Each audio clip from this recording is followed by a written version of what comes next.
Section 7.3, collisions in one dimension. The big idea of this chapter, but especially this section, is the total linear momentum is conserved when two objects collide, provided they constitute an isolated system.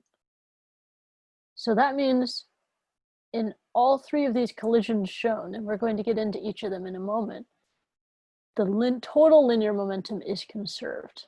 So these are just showing one object colliding with another, but the momentum is conserved in this first one where it bounces back to the same height, the second one where it bounces back to a lower height, even the third one where it just hits the floor and doesn't bounce back at all. In all three of these, the linear momentum is conserved. Wow, like, just try to embrace that or let that blow your mind maybe, because that's wild. That even though these three types of balls bouncing look very different, the linear momentum will still be conserved.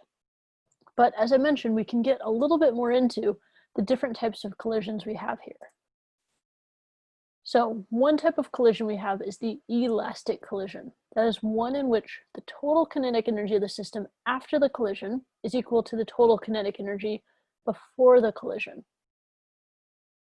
Kinetic energy after equals kinetic energy before. In other words, you're not losing energy to some other form in the collision. So in the elastic collision, energy is conserved and momentum is conserved. What does it mean that energy is conserved though? Well, that's well illustrated in this picture here, right? Where there's a steel ball colliding with a hard surface. And so it starts out with some potential energy, right? If we want to talk in terms of energy, we have potential energy at the top, and then right before it hits, that potential energy gets converted into kinetic energy. Awesome. And this would all be the initial, so I could add zeros there. And then it hits the ground and it bounces back the other way. So it gains kinetic energy once more. Go, KE final. And that kinetic energy can then once again be converted into potential energy as it rises into the air, which is our potential energy final. And when it's traveling through the air, assuming it's not traveling super fast, we can neglect air resistance, and that means energy is conserved, right? That the potential energy is perfectly converted into kinetic energy, and similarly, the final kinetic energy is perfectly converted into potential energy. So for it to return to the same height means that this initial kinetic energy is equal to the final kinetic energy. That it's a perfect bounce, if you will. It's able to bounce right back up to where it returned. Now, in every day, this doesn't happen all that often. In truth, most collisions are just nearly elastic, right? If you drop a ball, usually it won't come right back up to your hand. And so the ones that don't come all the way back up are known as the inelastic collision. That's one in which the total kinetic energy of the system after the collision is not equal to the total kinetic energy before the collision. So that's best illustrated with the basketball here, right? Or a tennis ball, where you drop it and it bounces and it doesn't come back up to where you had it before.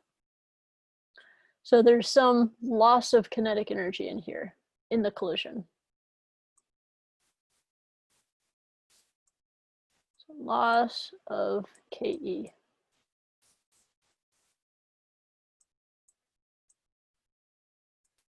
Awesome. Now, if the objects stick together after colliding, the collision is said to be completely inelastic. And that's what's illustrated here.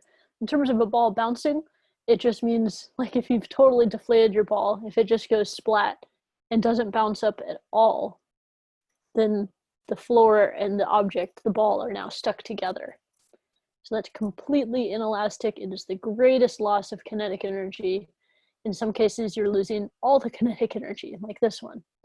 Other examples of completely inelastic could be, for instance, with a car crash. If you have two cars crash together and then stick together, right, as they travel, then that could also be completely inelastic. Or in football, if it's a good tackle and the defender wraps up the opponent and they collide and stick together, that's completely inelastic, right? They don't want their opponent to get away, to bounce off. They want to stick to them, and then they travel together with whatever velocity they have, usually toward the ground.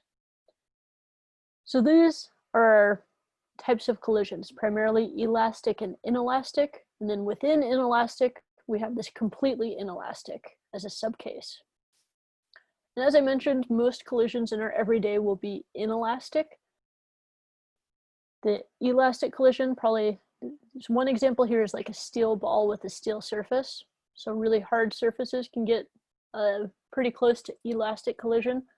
Another one that's probably the best example is air molecules. When they collide, they aren't losing any energy.